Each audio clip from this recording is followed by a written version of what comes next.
بسم الله الرحمن الرحيم السلام عليكم ورحمة الله تعالى وبركاته كلن وعندا وديال ميل والبوا جوجتان إسي والبوا دينو داونيسان كسو دوادا وركة تلفزيون كسومالي نيوز waxaa idin ka imaanaya stuudiyaha ku leeyahay magaalada Muqdisho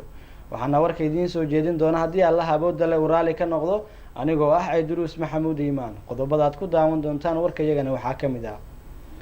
hay'adda nabad sugidda iyo sirdoonka qaranka oo soo saartay amarro ku aatan hoteelada ku yaala magaalada Muqdisho madaxweynaha maamulka Galmudug ayaa kala diray xubnihii golaha deegaanka ee magaalada Gaalkacyo ee xarunta gobolka Mudug wasiirka cusub ee madaxtooyada Soomaaliland ayaa xilka kala wareegay wasiirkii hore ee wasaaraddaas